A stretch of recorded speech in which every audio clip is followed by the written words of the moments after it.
The effects of violent video games on children. Hello dear parents. Today, we're going to discuss a pretty interesting and somewhat hot topic, violent video games. Should we let our kids play these games or not? If not, what can we do to protect them from the potential negative effects? Let's dive in and explore this together. The impact of violent video games on children. Many parents today are still unsure whether they should allow their kids to play violent video games. This is a topic that continues to spark a lot of debate, as studies show that exposure to violence in games can have negative effects on children's behavior and emotions. So, what are these effects? Children may become more aggressive, lose interest in other people's feelings, and react negatively in social situations. This can lead to behaviors like confrontation, disruption, and even antisocial tendencies. Studies on the impact of violent video games. Now, you might be wondering, do these studies actually prove the impact of violent games?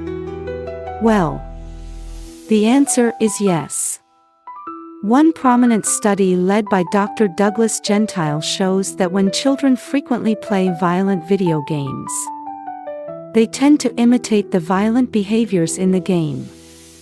And this isn't something that happens overnight, it's a gradual process.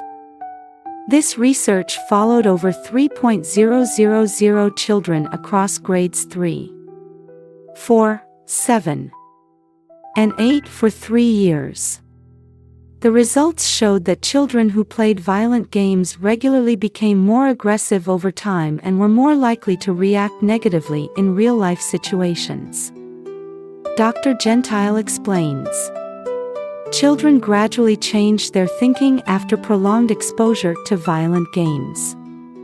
This shift in mindset leads to behaviors like always seeking out an enemy and responding quickly to aggression.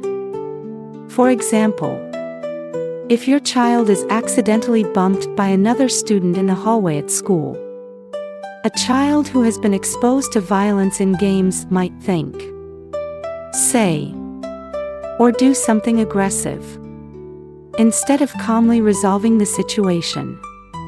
This creates a chain reaction of negative responses in real life. Violence in games and its impact on children's lives. You might think, well, kids will forget about it soon after playing.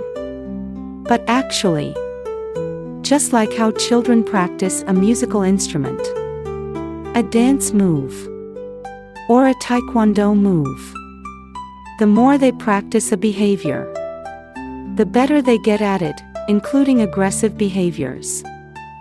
Dr. Gentile compares learning violent behaviors to learning any new skill. Just like children practice dance steps or martial arts, repeated exposure to violence in games helps them practice violence until it becomes second nature. So, what happens if children are exposed to non-violent content instead? Dr. Gentile's earlier research, 2002, found that exposure to non-violent video games, TV shows, or movies has a positive impact on children's behavior.